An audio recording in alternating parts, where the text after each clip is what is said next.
तो friends, this Jyoti Shukla, welcome to let's study basics with me. So friends, जैसा कि आप सभी को पता है कि हम यहाँ पर डिस्कस कर रहे हैं यूपी स्पेशल का पूर्वावलोकन, जिसमें अभी तक हमने पार्ट 8 तक जो है वो डिस्कस कर लिया है। पार्ट 8 तक आज हम बेसिकली डिस्कस करने वाले हैं पार्ट 9। ठीक है, पार्ट 9। तो अभी तक आपने अगर पार्ट 8 तक के वीडियोस नहीं देखे हैं तो आप जाकर के देखिए, आपके लिए काफ़ी ज़्यादा हेल्पफुल होगा वो वीडियोज़।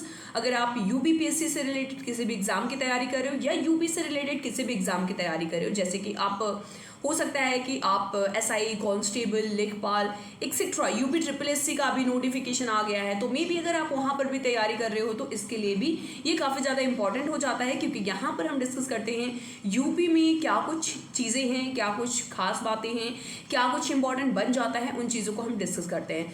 तो प्लीज़ इस वीडियो में एंड तक बने रहिएगा, और अगर आप चैनल पर पहली बार आए हैं तो चैनल को सब्सक्राइब कर लीजिएगा। तो चलिए आइए बिना किसी देरी के इसको डिस्कस करते हैं।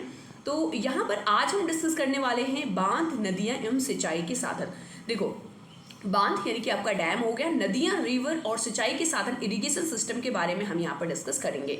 तो चलिए आइए देखते हैं। सबसे पहले तो ये जो आपका टेबल है ना, ये टेबल बड़ा ही इंपॉर्टेंट है। अगर आपने सिर्फ इतना टेबल लर्न कर लिया ना तो भी आप मतलब काफ़ी ज़्यादा कॉन्फिडेंट फील करोगे कि आपके सामने अगर यूपी से रिलेटेड बांध, ये नदी से क्वेश्चन आता है तो आप उसको इजीली टैकल कर सकते हो। चलिए देख लेते हैं थोड़ा सा इस टेबल को। आप बेसिकली इस टेबल का जो है वो स्क्रीनशॉट ले सकते हो। अगर आप स्क्रीनशॉट नहीं भी ले रहे हो तो भी मैं ये पीडीएफ जो है वो टेलीग्राम चैनल पर सेंड कर दूंगी, तो वहाँ पर आप जा करके इसे डाउनलोड कर सकते हो। टेलीग्राम चैनल का लिंक मैं डिस्क्रिप्शन में दे दूंगी, तो वहाँ से आप बेसिकली देख लेना। चलिए आइए देखते हैं। तो सबसे पहले बांध का नाम है, नदी पर स्थित है, कौन सी नदी पर स्थित है और इसकी स्थिति कहाँ पर है, यानी ये कौन से जिले में जो है ये लाया करता है। तो गोविंद बल्लभ पंत सागर रिहंद। ठीक है, अब इसको रिहंद बांध के भी नाम से जानते हैं और गोविंद बल्लभ पंत सागर के नाम से भी जानते हैं। तो ये है कौन सी नदी पर, रिहंद नदी पर है। इसकी स्थिति की बात करें तो ये पिपरी में है, यानी कि सोनभद्र जिले में पिपरी स्थान है, वहां पर है। ओबरा बांध जो है वो हमें रिहंद नदी पर देखने को मिलता है, कहाँ पर है, ये भी सोनभद्र में है। काठी बांध का नाम है, काठी बांध जो है वो रामगंगा नदी पर है और ये बिजनौर जिले में देखने को मिलता है। माता टीला बांध, देखो ये बड़ा ही इंपॉर्टेंट है। ये जो है माता टीला बांध जो है वो बेतवा नदी पर है और ये झांसी जिले में देखने को मिलता है। मुसाकहंद जो है ये करनासा नदी पर है और ये चंदौली में देखने को मिलता है। जिरगो ध्यान देना, पूर्वांचल में जिरगो जो है ये आपको मिर्जापुर में जो है वो देखने को मिलता है। जस्ट अ सेकेंड फ्रेंड्स, ये थोड़ा सा, हाँ राइट। तो जिरगो आपको यहाँ पर मिर्जापुर में देखने को मिलता है। अहरौरा आपको गराई यानी कि मिर्जापुर में देखने को मिलता है। मेजा बांध जो है वो आपको बेलन नदी पर देखने को मिलता है और ये मिर्जापुर में देखने को मिलता है। नेक्स्ट आ जाता है आपका अदवा जो है, अदवा बांध है, ये अदवा में ही है। ठीक है, ये अदवा नदी पर है। शायद आप पहली बार नाम सुन रहे हो। मिर्जापुर में है। ये है आपका पारिक्षा बांध और ये आपको बेतवा नदी पर देखने को मिलता है और ये आपकी स्थिति की बात करें तो ये झांसी में है। नेक्स्ट है आपका गढ़वा बांध, गढ़वा में ही देखने को मिलता है और ये चित्रकूट में, चित्रकूट जिले में हम इसे देख सकते हैं। जामिनी, ये जामिनी में है, यानी जामिनी नदी पर है और ये ललितपुर में देखने को मिलता है। कालागढ़, ये रामगंगा नदी पर है और ये कालागढ़ में देखने को मिलता है। नेक्स्ट आ जाते हैं रोहिणी जो है ये आपको रोहिणी नदी पर ही मिलेगी, ललितपुर। तो आप देख रहे हो नई नई नदियों के नाम, शायद आपने नाम सुना हो, तो इन नदियों का नाम आप ध्यान रखना, कभी कभी कंफ्यूज करने के लिए या फिर मैच करने के लिए दे दिया जाता है ना, तो फिर वहाँ पर हमें कंफ्यूजन क्रिएट हो सकता है अगर हम इन चीज़ों को पहले से नहीं पढ़े हुए हैं तो। नेक्स्ट है सहजाद, ये आपको सहजाद नदी पर देखने को मिलता है, ललितपुर जिले में देखने को मिलता है। नेक्स्ट है गोविंद सागर, ये भी बहुत ही इंपॉर्टेंट है। ठीक है, गोविंद सागर बांध जो है वो आपको सहजाद नदी पर देखने को मिलता है और ललितपुर। देखो आपने ये तो पता होगा कि गोविंद सागर जो है हमें ललितपुर में देखने को मिलता है, लेकिन कौन सी नदी है ना ये शायद आप ध्यान न दिए हो, तो सहजाद नदी जो है ये आप ध्यान रखेंगे। नेक्स्ट है सजनाम जो है सजनाम नदी पर और ललितपुर में देखने को मिलता है। मौदहा, ये भी देखो बड़ा ही इंपॉर्टेंट है। मौदहा जो है ये बिरमा नदी पर है, बिरमा नदी, ध्यान देना, बिरमा नदी पर है, ये हमीरपुर जिले में देखने को मिलता है। नेक्स्ट है सुकुमा ठीक है। सुकमा डिकमा ये भी इंपॉर्टेंट है, और ये जो है आपको बेतवा नदी पर देखने को मिलता है, झांसी जिले में मिलेगा आपको। चंद्रप्रभा बाग चंद्रप्रभा जिले मतलब नदी पर ही मिलता है और चंदौली जिले में देखने को मिलता है। यहीं पर आपको wild life sanctuary bird sanctuary आपको देखने को मिलता है। कन्हर ये भी इंपॉर्टेंट है, देखो ये चंद्रप्रभा भी इंपॉर्टेंट है, कन्हर भी इंपॉर्टेंट है, तो ये आपको कन्हर नदी पर मिलता है और सोनभद्र जिले में देखने को मिलता है।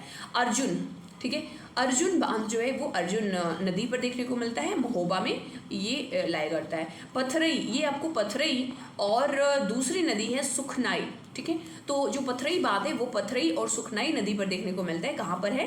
ये झांसी में है। तो देखो ये बेसिकली ये टेबल आपको याद रखना है, 2-4 बार आप इसको रिपीट कर लेना, या तो वीडियो या तो आप पीडीएफ को रिपीट कर लेना, तो आपके लिए काफ़ी ज़्यादा ईजी बन जाएगा और आपको याद हो जाएगा।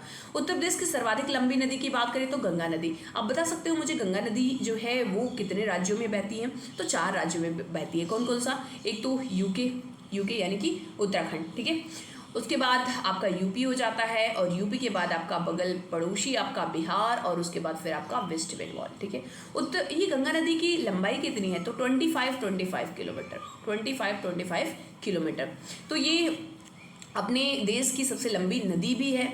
हिमालय पर्वत से और उत्तर प्रदेश की भी सबसे लंबी नदी है। हिमालय पर्वत से निकलने वाली उत्तर प्रदेश की नदियाँ, अब देखो यहाँ पर उत्तर प्रदेश में जो नदियाँ हैं वो कुछ तो ऐसी है जो मैदानी इलाके से निकलती हैं, कुछ ऐसी हैं जो भ्रंश घाटियों से निकल करके इधर आती हैं, कुछ ऐसी हैं जो हिमालय से निकल के आती हैं। तो हिमालय वाले देख लेते हैं हम। गंगा है, यमुना है, काली शारदा है, रामगंगा है, घाघरा, गंडक, राप्ती, ये नदियाँ कहाँ से निकलती हैं? ये हिमालय से निकलती हैं। उत्तर प्रदेश के मैदानी भाग से देख लेते हैं तो गोमती, वरुणा नदी जो है आपको बनारस में देखने को मिल जाता है। वरुणा नदी के नाम से ही वाराणसी का नाम भी पड़ा है, आपको पता होगा ये। नेक्स्ट आप देख सकते हो सई नदी और ईशन नदी, ये सब कहाँ से निकलती हैं? ये मैदानी भाग से निकलती हैं। और दक्षिण पठार से निकलने वाली जो नदियाँ हैं, दक्षिण जो एमपी साइड से आती हैं, जैसे आपका चंबल हो गया, बेतवा हो गया, केन हो गया, सोन हो गया, और उसी के साथ में टोंस है, कन्हार है, रिहंद है, ये सब कहाँ से निकल के आती हैं? ये दक्षिणी पठार से निकल करके आती हैं। गंगा नदी की प्रमुख सहायक नदियों की बात करें तो रामगंगा, घाघरा, गंडक, बूढ़ी गंडक, कोसी, यमुना, ये गंगा की प्रमुख सहायक नदियाँ हैं। उत्तरी किनारे में लगने वाली, देखो अक्सर करके पूछा जाता है कि उत्तर से मिलने वाली नदियों के नाम, दक्षिण में मिलने वाली नदियों के नाम, तो ये आपको ध्यान रखना है। तो उत्तर किनारे पर जो लगती हैं वो रामगंगा नदी मिलती है, गोमती मिलती है, घाघरा, गंडक, कोसी, और आपके उसी के साथ में दक्षिण किनारे की अगर हम बात करते हो तो यमुना, टोंस, सोन, ये सब जो है वो दक्षिण से मिलने वाली नदियां हैं।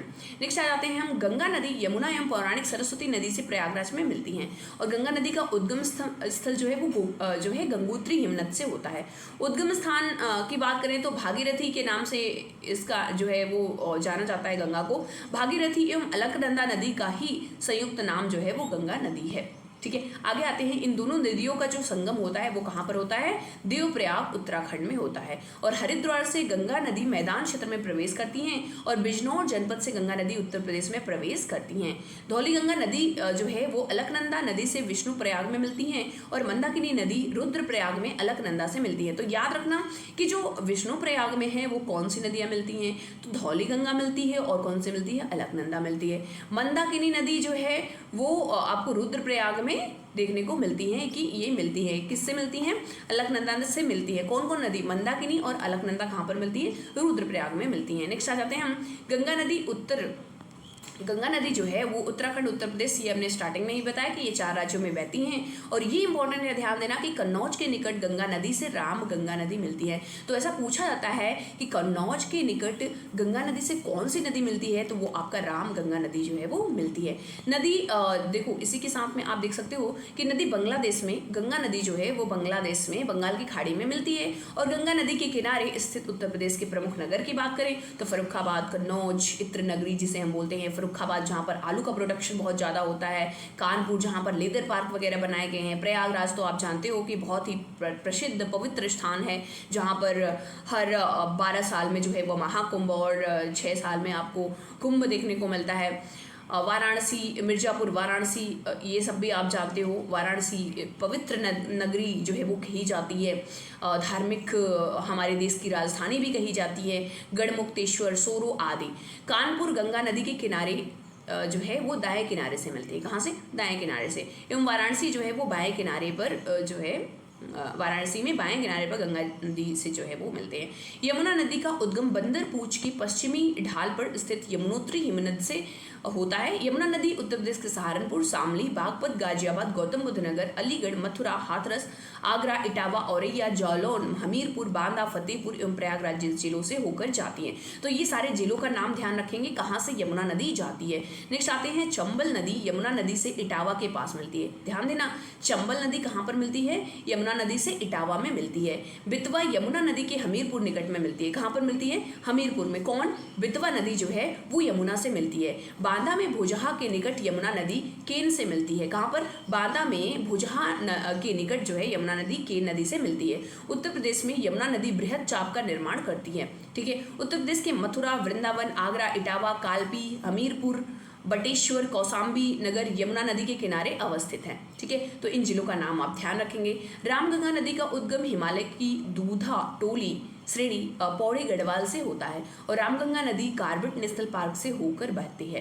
ठीक है, तो आप ध्यान रखना कि जो जिम कार्बेट नेशनल पार्क है ना, जिसे हम भारत का पहला नेशनल पार्क भी कहते हैं, फर्स्ट नेशनल पार्क, जिसका पुराना नाम जो था वो हैलीज नेशनल पार्क था, तो ये है जिम कार्बेट नेशनल पार्क के पास से रामगंगा नदी निकलती है।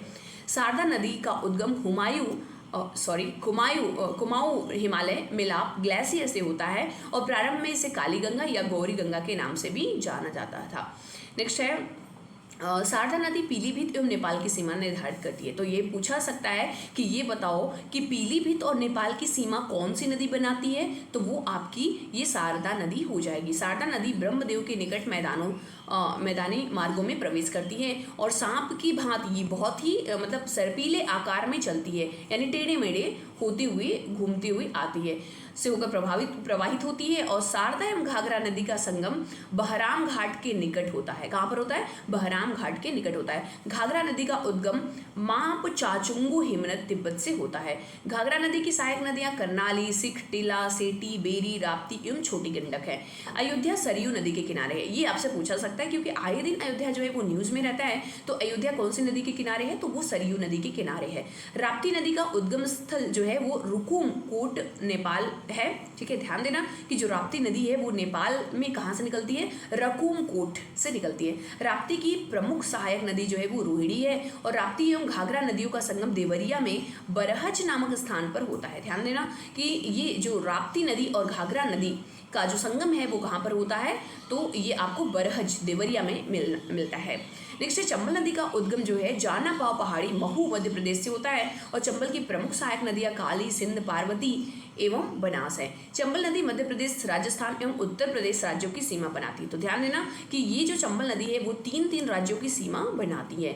नेक्स्ट है चंबल नदी पर बनाए गए बांध हैं गांधी सागर बांध, राणा प्रताप सागर बांध, जवाहर सागर बांध। ठीक है, चंबल नदी अपनी अवनालिका अपर्दन एवं बीहड़ों के लिए प्रसिद्ध है। कौन सी नदी? चंबल नदी, क्योंकि यहाँ पर बहुत बड़े बड़े बीहड़ बन जाते हैं। आपको पता होगा कि चंबल बीहड़ों के लिए प्रसिद्ध है। यहाँ पर डाकू वगैरह बहुत ज़्यादा रहते थे। एक मूवी भी आपको याद होगी, कौन सी मूवी थी? ठीक है, बहुत ही ज़्यादा प्रसिद्ध रही थी। हाँ, उसके डायलॉग्स बहुत प्रसिद्ध रहे थे। ओके, बेतवा नदी का उद्गम कुमरा गांव रायसेन मध्य प्रदेश में होता है और बेतवा नदी उत्तर प्रदेश की झांसी, औरैया, जालौन एवं हमीरपुर जिलों से होकर बहती है। नेक्स्ट यह नदी हमीरपुर के समीप जो है यमुना नदी में मिलती है। इसका संस्कृत नाम वित्रवती है। केन नदी का उद्गम कैमूर पहाड़ियों से होता है और कर्णवती उपनाम से भी जाना जाता है। केन नदी एवं यमुना नदी की संगम भोजहा बांध के बांदा, कहाँ पर? केन नदी और यमुना नदी का जो संगम है वो कहाँ पर होता है? भोजहा, जो कि बांदा के निकट है। सोन नदी का उद्गम सीसाकुंड, अमरकंटक पहाड़ियों से होता है और सोन नदी उत्तर प्रदेश के मिर्जापुर एवं सोनभद्र जिलों से होकर प्रवाहित होती हैं। सोन की सहायक नदियों में रेहंद, कन्हर, उत्तरी कोयल आदि हैं। देखो ये इतने सारे फैक्ट्स हैं ना, ये सारे आप जब कई बार पढ़ लोगे ना तो ये आपको याद हो जाएंगे और मैं आपको दिखाऊंगी। बहुत सारे क्वेश्चन यहाँ से पूछे जाते हैं। अभी मैं प्रीवियस ईयर के क्वेश्चन भी आपको दिखाने वाली हूँ। नेक्स्ट है गोमती नदी का उद्गम उत्तर प्रदेश के पीलीभीत जिले के फुलहर झील से होता है। ध्यान देना, जो गोमती नदी है ये कहाँ से निकलती है? पीलीभीत जिले से। कहाँ से? फुलहर झील से निकलती है। गोमती नदी उत्तर प्रदेश के पीलीभीत, शाहजहांपुर, खीरी, सीतापुर, लखनऊ, सुल्तानपुर, जौनपुर जिलों से प्रवाहित होती हैं और गाजीपुर जिले से होकर गंगा नदी से मिल जाती हैं। कौन सी नदी? यहाँ पर हम गोमती नदी की बात कर रहे थे, तो इतनी जिलों से जो है ये बहती हैं। उत्तर प्रदेश की राजधानी जो है लखनऊ, सुल्तानपुर, जौनपुर नगर गोमती नदी के किनारे ही स्थित है। तो लखनऊ आप जानते हैं उत्तर प्रदेश की लखनऊ है जिसे नवाबों का शहर भी कहते हैं, और सुल्तानपुर हो गया, जौनपुर नगर हो गया, जौनपुर जिसे हम पूरब का सिराज भी कहते हैं। तो ये शहर जो है ये किसके नदी के किनारे हैं, तो आपको गोमती नदी के किनारे देखने को मिल जाते हैं। टोंस नदी का उद्गम जो है वो तारमाकुंड, कैमूर श्रेणी, मध्य प्रदेश में होता है। और टोंस की प्रमुख सहायक नदी की बात करें तो ये बेलन नदी है। टोंस एवं गंगा नदी का जो संगम है वो सिरसा नदी, सिरसा के पास में यानी प्रयागराज में एक सिरसा एक प्लेस है वहां पर होता है। हिंडन नदी जो है ये यमुना की सहायक नदी है और यह सहारनपुर जिले में ऊपरी शिवालिक से निकलती है। यह गंगा और यमुना के बीच लगभग 400 किलोमीटर तक बहती है। और कर्नासा नदी जो है वो गंगा की सहायक नदी है। यह बिहार के कैमूर जिले में स्थित है और कैमूर श्रेणी से भी निकलती है। यह उत्तर प्रदेश के मिर्जापुर जिले के मैदानी भागों से बहते हुए आगे बिहार एवं उत्तर प्रदेश की सीमा का निर्धारण करती है। ठीक है, तो इस नदी के बारे में आप ध्यान रखेंगे। सर्वप्रथम 1823 ईस्वी में प्रथम सिंचाई कार्यालय सहारनपुर में खोला गया था। ये ध्यान रखना कि सर्वप्रथम जो है सिंचाई कार्यालय कब खोला गया था, 1823 में। कहाँ पर खोला गया था, तो सहारनपुर में खोला गया था। 1830 ईस्वी में पूर्वी यमुना नहर, 1854 ईस्वी में ऊपरी गंगा नहर, 1874 में आगरा नहर, 1878 में निचली गंगा नहर का निर्माण जो है वो संपन्न हुआ। तो ये ईयर वाइज आपको डेटा भी याद रखना है। नेक्स्ट आ जाते हैं 1885 में क्या हुआ था, तो 1885 ईस्वी में जालौन और हमीरपुर जिलों की सिंचाई सुविधा उपलब्ध कराने के लिए बेतवा नहर का निर्माण कराया गया था। कब, 1885 में कौन सा नहर, बेतवा नहर का निर्माण कराया गया था। 1817 ईस्वी में लॉर्ड हेस्टिंग्स द्वारा इंजीनियरिंग कोर के लेफ्टिनेंट ब्लेन को यमुना के पश्चिमी तट से निकलने वाली दिल्ली शहर की देखरेख हेतु 1822 ईस्वी में उसी कोर के लेफ्टिनेंट डिब्यूड को यमुना नदी के पूर्वी तट से निकलने वाली दोआब नहर की देखरेख हेतु नियुक्त किया गया था। ठीक है, तो ये भी आप ध्यान रखना। तो आप देख सकते हो कि पश्चिमी यमुना नहर के शीर्ष की स्थापना जो है वो लेफ्टिनेंट ब्लेन द्वारा इस प्रकार की गई थी जिससे बाढ़ की विभीषिका को नियंत्रित किया जा सके। तो आप ध्यान रखना कि इसकी जो है इसका उद्देश्य क्या था, इस जो है बांध के बनाए जाने का, तो इसका उद्देश्य ये था कि जो बाढ़ वगैरह है उसको कम किया जा सके, में आबादित पानी चलाने में सहायता मिली। इस नहर को 1821 ईस्वी में चलाया गया। मुख्य नहर एवं शाखाओं की लंबाई, बेसिकली यहाँ पर हम नहर की बात कर रहे हैं, तो लंबाई जो है वो 712 किलोमीटर है। और पूर्वी यमुना नहर का सर्वेक्षण लेफ्टिनेंट डिब्यूट द्वारा प्रथम बार 1822 ईस्वी में किया गया था। तो इनका नाम भी याद रखना कि कौन थे ये, लेफ्टिनेंट डिब्यूट। तत्पश्चात इंजीनियरिंग कोर के ही कर्नल रॉबर्ट स्मिथ द्वारा इस नहर प्रणाली के विभिन्न कार्यों को 1830 ईस्वी में पूर्ण किया गया था। तो किसके द्वारा पूर्ण किया गया था, कर्नल रॉबर्ट, जो कि यहाँ के इंजीनियर थे। इस नहर का सामान्य संरेखण वाटर साइड पर था। इन कार्यों के पूर्ण हो जाने के पश्चात इस नहर को 3 जनवरी 1830 को प्रथम बार चलाया गया था। तो पहली बार इसको कब चलाया गया था, 3 जनवरी 1830 ईस्वी को। इन फैक्ट्स को आपको ध्यान रखना है। गंगा यमुना दोआब की उपजाऊ भूमि को सिंचाई सुविधा प्रदान करने के लिए कर्नल कार्टली द्वारा गंगा नदी के पानी का उपयोग करते हुए एक नहर, उसकी परिकल्पित क्षमता 6750 क्यूसेक थी, वो उसकी ऊपरी गंगा नहर के नाम से भी जाना जाता है। इसका निर्माण 1842 ईस्वी में प्रारंभ किया गया तथा इस नहर को 8 अप्रैल 1854 ईस्वी को चलाया गया था। बुंदेलखंड प्रदेश का ऐसा क्षेत्र जहां औसत वार्षिक जो वर्षा होती है वो 760 मिलीमीटर होती है, मतलब बहुत ही कम देखने को मिलता है। फलतः इस क्षेत्र में सतही जल एवं भूगर्भ जल की सदैव कमी रहती है। तो आपने देखा होगा आए दिन जो है वो बुंदेलखंड में ऐसी समस्याएं सुनने को हमें मिलती हैं। अतः सिंचाई के लिए जल का भंडारण तालाबों एवं जलाशयों में किया जाता है। 1885 ईस्वी में जनपद जालौन एवं हमीरपुर के क्षेत्र में सिंचाई सुविधा उपलब्ध कराने के लिए जनपद के प्रयोजन से बेतवा नहर का निर्माण पूर्ण कर उसमें पानी चलाना प्रारंभ किया गया था। तो यहाँ पर बुंदेलखंड एरिया में जालौन और हमीरपुर जिले के पास में जो है बेतवा नहर का निर्माण जो है वो जो है प्रारंभ कराया गया। और वर्ष 1903 में द्वितीय सूखा आयोग ने भी कृषि क्षेत्र के पहले आयोग द्वारा संस्तुत सीमा तक सिंचाई जो है वो सुविधा उपलब्ध कराने की सबल संस्तुति की। यानी जो पहला सिंचाई आयोग था या पहला कृषि के लिए जो आयोग बनाया गया था, उन्होंने रिकमेंडेशन दी थी और दूसरे ने भी उसको बोला कि हाँ इसको पूरा किया जाना चाहिए। इन सुविधाओं को प्रदेश के दक्षिणी भाग में उपलब्ध कराने हेतु पूर्व क्रम में बांदा जिले में केन नहर 1907 में, जनपद हमीरपुर में धसान नहर 1910 में तथा मिर्जापुर जिले में घाघरा एवं गरई नहरों का निर्माण क्रमशः 1913 व 1915 में किया गया था। द्वितीय सूखा आयोग की संस्तुतियों के अनुसार प्रदेश के मध्य भाग में सिंचाई सुविधा उपलब्ध कराने हेतु शारदा नहर प्रणाली का निर्माण वर्ष 1919 में प्रारंभ करके वर्ष 1928 में पूर्ण किया गया था। तो यह ध्यान रखना, कौन सा नहर? शारदा नहर। कब शुरू हुआ था? 1919 में, और पूर्ण कब कराया गया? 1928 ईस्वी में। 1823 में पहले सिंचाई कार्यालय की सहारनपुर में स्थापना की गई थी। कहाँ पर की गई थी? 1823 में सहारनपुर में। 1855 में केंद्रीय लोक निर्माण विभाग की स्थापना की गई थी। कब? 1855 में। 1878 ईस्वी में आगरा नहर प्रणाली का निर्माण एवं निचली गंगा नहर का निर्माण जो है वो संचालन कार्य प्रारंभ हुआ था। और 1885 में बेतवा नहर का निर्माण पूर्ण जो किया गया। 1885 वही समय जिस समय कांग्रेस की स्थापना हुई थी। ठीक है, आगे आते हैं। यहाँ आप देख सकते हो कि 1886 में बेतवा नहर को जालौन और हमीरपुर जिलों की सिंचाई के लिए संचालित किया गया। 1898 ईस्वी में फतेहपुर जल शाखा का निर्माण किया गया और 1906 में धसान नदी पर लहचूरा बांध का निर्माण किया गया। वर्ष 1907 में धसान नहर का निर्माण किया गया और वर्ष 1909 में धसान नदी पर पहाड़ी बांध का निर्माण प्रारंभ हुआ। वर्ष 1910 में धसान नदी पर लहचूरा बांध का निर्माण किया गया एवं ढुकवा बांध। ठीक है, इनका नाम ध्यान रखना, लहचूरा बांध और ढुकवा बांध का निर्माण यहाँ पर कराया गया। वर्ष 1912 में धसान नदी पर पहाड़ी बांध का निर्माण पूर्ण हुआ और वर्ष 1913 में घाघरा नहर का निर्माण कराया गया। कब? घाघरा नहर का निर्माण कब कराया गया? 1913 में। ध्यान रखना इन सबको। वर्ष 1915 में गरई नहर का निर्माण एवं केन नदी पर गगऊ, कौन सा बांध? गगऊ बांध का निर्माण कराया गया। वर्ष 1919 में शारदा नहर प्रणाली का निर्माण हुआ और वर्ष 1928 में इसको पूर्ण कराया गया। देख रहे हो, इसको 2-3 बार यहाँ पर थोड़ा सा रिपीट भी हुआ है, तो ये काफ़ी ज़्यादा इंपॉर्टेंट है। इसके बाद आ जाओ यहाँ पर। यस फ्रेंड्स, ये वीडियो को यहीं पर रोकना पड़ा। इसका नेक्स्ट पार्ट बहुत जल्दी मैं अपलोड कर दूंगी। और ये कंटेंट आप मुझे बताइएगा कमेंट करके कि किस तरीके का लगा, आपको अच्छा लगता है तो मैं और भी ज़्यादा इसको कंटिन्यू करूँगी। और प्लीज़ इस चैनल को ज़्यादा से ज़्यादा शेयर करिए। और अगर अभी तक आपने चैनल को सब्सक्राइब नहीं किया है तो प्लीज़ चैनल को सब्सक्राइब कर दीजिए। चलिए मिलते हैं किसी नए वीडियो में। Bye bye and take care.